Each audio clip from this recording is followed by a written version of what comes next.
Hello student. आज के इस वीडियो में हम कक्षा 8 की गणित के परिमेय संख्या वाले पहले चैप्टर का अध्ययन करेंगे। उससे पूर्व हम पहले कुछ संख्याओं के बारे में जान लेते हैं। ये वे संख्याएं हैं जो तुम पिछली कक्षाओं से आप लोग सभी पढ़ते आ रहे हैं और इनसे परिचित भी हैं। तो फिर भी इसको एक बार रिवीजन के रूप में देखते हैं। पहला मैंने लिखा है यहाँ पे प्राकृत संख्याएं। तो प्राकृत संख्याएं वे संख्याएं जिन्हें प्राकृतिक वस्तुओं की सहायता से प्रतिष्ठित किया जाता है प्राकृत संख्याएं कहलाती हैं।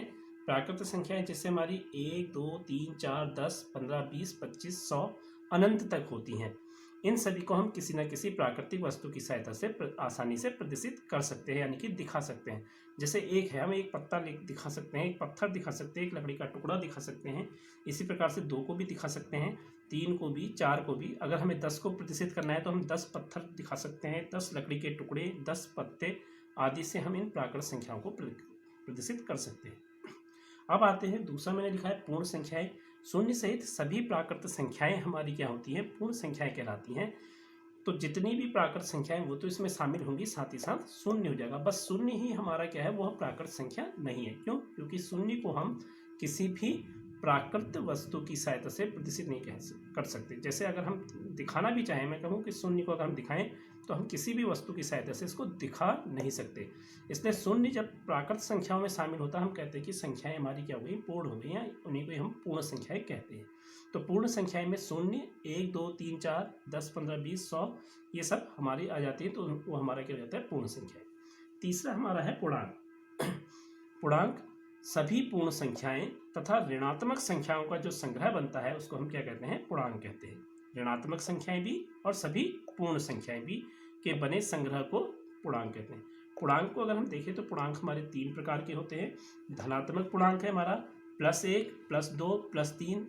इसको हम इस प्रकार से लिख सकते हैं, 1, 2, 3 बिना चिन्ह की सहायता से। दूसरा पूर्णांक हमारा होता है ऋणात्मक पूर्णांक, ऋण 1, ऋण 2, ऋण 3। और तीसरा जो हमारा पूर्णांक है, शून्य पूर्णांक है, इसको हम शून्य से प्रदर्शित करते हैं और इसका कोई भी चिन्ह नहीं होता। आइए अब हम चौथे परिभाषा में चलते हैं, परिमेय संख्याएं।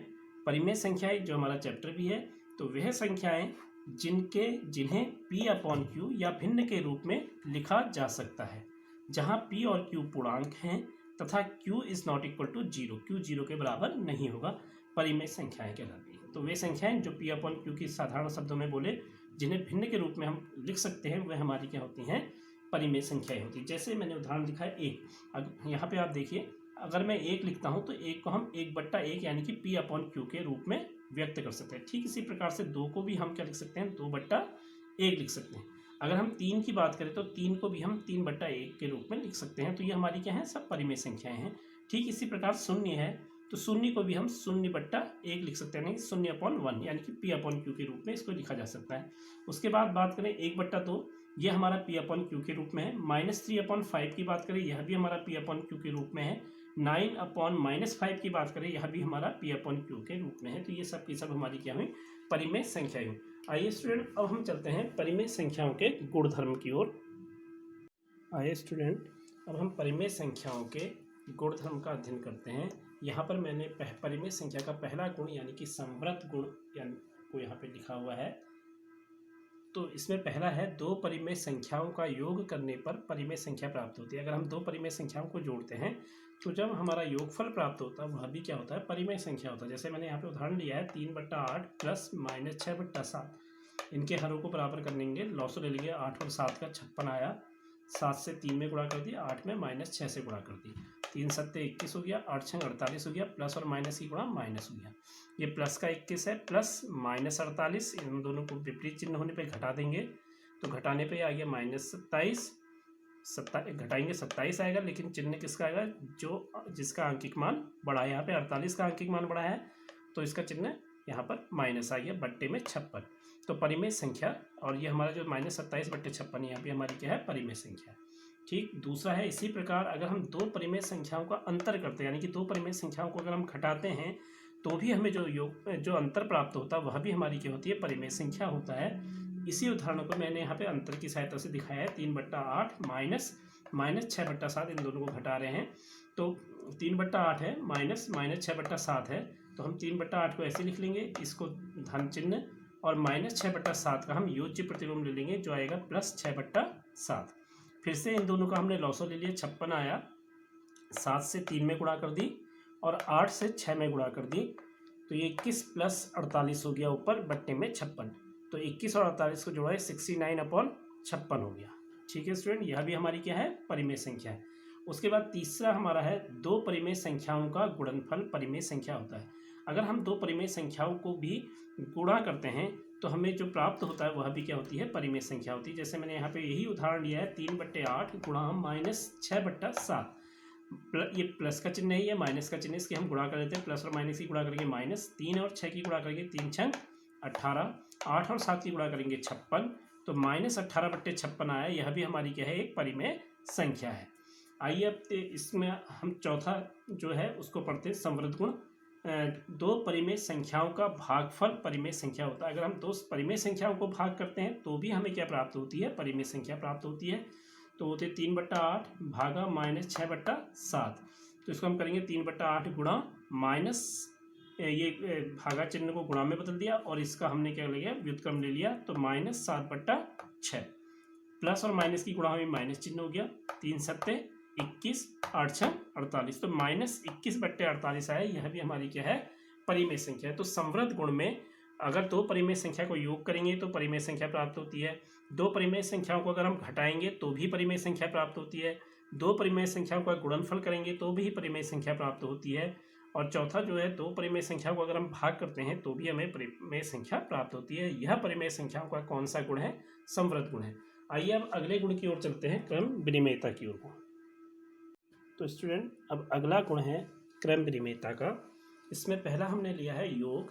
योग में क्रम विनिमयता का मतलब होता है अगर हम क्रम बदल दें, जैसे a + b, यानी कि a और पहले को b को योग करा या फिर b और a का पहले योग किया, तो इससे हमारे योगफल में कोई अंतर नहीं आता है। यही हमारा क्या है, क्रम विनिमयता है। क्रम विनिमयता के गुण को परिमेय संख्याएं क्या करती हैं, प्रदर्शित करती हैं या फॉलो करती हैं। जैसे यहाँ पे है, मैंने उदाहरण लिया 3/5 + -6/8। पहले हम इसी को जोड़ते हैं, 3/5 + -6/8 को जोड़ा, तो इसका पहले हम हल ले लेंगे, 5 और 8 का लॉसो ले लेंगे, 40 आ गया। 8 से 3 में गुणा कर दिया, 8 3 24, और 5 से 6 में गुणा कर दिया, 5 6 30। अभी आप इस साइड मत देखिए, केवल इसी को देखिए। तो 24 + -30/40 आ गया। ये 24 का चिन्ह प्लस है और 30 का चिन्ह हमारा माइनस है, दोनों विपरीत चिन्ह हैं तो उनको घटा देंगे। 24 और 30 को घटाया 6 आया। चिन्ह उसका आएगा जो पूर्णांक बड़ा होता है, जिसका आंकिक मान बड़ा होता है। तो 30 का आंकिक मान बड़ा है तो माइनस चिन्ह आएगा, -6/40। अब हमने यहाँ क्या किया, दूसरी तरफ इसके क्रम को बदल दिया, यानी कि पहले हमने 3/5 + -6/8 किया था, अब हम कर रहे हैं -6/8 + 3/5। क्रम को परिवर्तित कर दिया। क्रम को परिवर्तित करने पर इसको जोड़ा, तो पहले 8 और 5 का हमने लॉसो लिया 40, 5 से 6 में गुणा कर दिया -30, और 8 से 3 में गुणा कर दिया 8 3 24। फिर से -30 + 24, दोनों विपरीत चिन्ह हैं, इनको हम जोड़ेंगे तो हमारा क्या आ रहा है यहाँ पे, -6/40। तो सेम वही चीज़ आ रही है जो पहले आई थी। तो क्रम बदलने से हमारे परिणाम में कोई भी अंतर नहीं आता है। यही हमारी क्या है, क्रम विनिमयता का गुण है। अगला है, ये योग के लिए था, यही क्रम विनिमयता का नियम गुणन के लिए भी होता है। तो देखिए, गुणन के लिए भी अगर हम a गुणा b करें या b गुणा a करें तो उससे हमारे परिणाम में कोई भी अंतर नहीं आता है। मैंने उसी उदाहरण को यहाँ पे फिर से ले लिया है, जैसे 3/5 गुणा -6/8। तो पहले हम इसी को कर देते हैं, तो ये हमारा है 3 और 6 की गुणा कर देंगे, 3 6 18, 5 और 8 की गुणा 8 40। ये प्लस चिन्ह है, ये माइनस चिन्ह है, प्लस और माइनस की गुणा करेंगे माइनस। ठीक इसी प्रकार से अब हमने इसका क्रम बदल दिया है। पहले हमने 3/5 गुणा -6/8 किया था, अब हमने -6/8 गुणा 3/5 कर लिया है। तो प्लस और माइनस चिन्ह की गुणा, ये माइनस चिन्ह और ये प्लस चिन्ह की गुणा माइनस आएगा। 6 3 18, 8 5 40। तो क्रम बदलने से हमारे परिणाम में कोई भी अंतर नहीं आया, योग के लिए भी और गुणन के लिए भी। तो यही हमारा क्या है, परिमेय संख्याओं में क्रम विनिमयता के नियम। तो परिमेय संख्याएं जो होती हैं योग के लिए भी और गुणन के लिए भी क्रम विनिमयता के नियम का पालन करती हैं। परंतु अगर हम भाग के लिए और घटाने के लिए इस क्रम विनिमयता के नियम को लगाएं तो वहाँ पर ये परिमेय संख्याएं जो है घटाने के लिए भी और क्या भाग के लिए भी क्रम विनिमयता के नियम का पालन नहीं करती। हम इसको इस तरह से लिख सकते हैं, a - b = b - a कभी भी बराबर नहीं होता है परिमेय संख्याओं के लिए। और दूसरा है, ये अन्य संख्याओं के लिए भी वैसे इस गुण को कोई भी संख्या फॉलो नहीं करती है। a भागा b या b भागा a अगर हम करेंगे तो ये कभी भी बराबर नहीं आएंगे। तो चलिए स्टूडेंट, अब हम अगले गुण की ओर चलते हैं। आइए स्टूडेंट, अब हम अगले गुण की ओर चलते हैं। अगला गुण है साचर्यता। तो यहाँ पर भी साचर्यता में पहला मैंने लिखा है योग। तो जब हमें 3 या 3 से अधिक परिमेय संख्याओं का योग करना होता है तो हम किन्हीं भी 2 परिमेय संख्याओं को पहले जोड़ सकते हैं। यही साचर्यता का नियम है। तो मैंने यहाँ पे एक उदाहरण की सहायता से दिखाया है। जैसे पहले मैंने लिखा है a प्लस बी प्लस सी। हमने क्या करा, 3 संख्याएं हैं a, b और c। इसमें b और c को पहले जोड़ दिया है।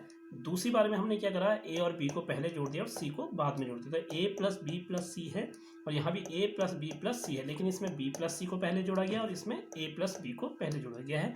इससे हमारे इसके परिणाम में कोई भी अंतर नहीं पड़ता है। यही साचर्यता का नियम है। तो हमने a के स्थान पर ले लिया 3/4 प्लस -1/2 प्लस 3/5। तो हमने -1/2 प्लस 3/5 को पहले जोड़ा है। अभी हम इसको देखते हैं, इसका हम बाद में अध्ययन करेंगे। तो यहाँ पे हमने 2 और 5 का लॉसो ले लिया, 10 आ गया। 5 से 1 में गुणा कर दी -5, ये माइनस का है, ये प्लस का है। 2 से 3 में गुणा कर दी, 3 दूनी 6। तो ये -5 प्लस 6/10 हो गया। ये माइनस का 5 है, प्लस का 6 है, दोनों विपरीत चिन्ह घटा देंगे, 1 आ जाएगा। 6 और 5 को घटाएंगे, चिन्ह उस पूर्णांक का आएगा जो पूर्णांक बड़ा होता है। 6 बड़ा है तो 6 का चिन्ह प्लस है, तो प्लस हो गया। तो 3/4 प्लस 1/10। अब फिर से 4 और 10 का लॉसो ले लिया, 40 आ गया। ठीक है, 10 से 3 में गुणा कर दी 30, 4 से 1 में गुणा कर दी 4। तो 30 और 4 को जोड़ा 34/40। तो ये हमारा इस ओर का हो गया। अब इसको चलते हैं, पहले हमने क्या करा था, -1/2 और 3/5 को एक साथ जोड़ा था, लेकिन अब हम क्या कर रहे हैं, 3/4 प्लस -1/2 को एक साथ जोड़ रहे हैं, प्लस 3/5 को ऐसे रहने देते हैं। तो हमने इन दोनों को जोड़ा, 4 और 2 का हमने लॉसो लिया, 8 आया। 2 से 3 में गुणा करिए, 3 दूनी 6 और 4 से 1 में गुणा करिए, माइनस का है तो -4, ये प्लस का 6 और ये माइनस का 4 है, दोनों विपरीत चिन्ह है, घटा देंगे। 6 और 4 को घटाया, 2 आ गया, बट्टा 8 प्लस 3/5। अब 8 और 5 का हमने लॉसो लिया, 40 आया। 5 से 2 में गुणा करती, 5 दूनी 10, 8 3 24। फिर से इनको जोड़ा, 34/40। तो सेम वही संख्या आ रही है। तो साचर्यता, जो योग का साचर्यता नियम है, उसमें अगर हमें 3 या 3 से अधिक संख्या को जोड़ना होता है तो किन्हीं भी 2 संख्याओं को, 2 परिमेय संख्याओं को अगर हम जोड़ देते हैं तो उससे योगफल में कोई भी अंतर नहीं आता है। यही हमारा साचर्यता का नियम है। कहने का अर्थ यह है कि योग के लिए परिमेय संख्याएं जो है साचर्यता के नियम का पालन करती हैं। अब आते हैं गुणन के लिए। गुणन के लिए है a गुणा 3 परिमेय संख्याएं हैं a, b और c। तो हमने पहले a गुणा b गुणा c में b और c का पहले गुणा कर लिया, या फिर a और b का पहले गुणा किया और c से बाद में गुणा किया, तो हमारे योगफल में गुणनफल में कोई भी अंतर नहीं आएगा।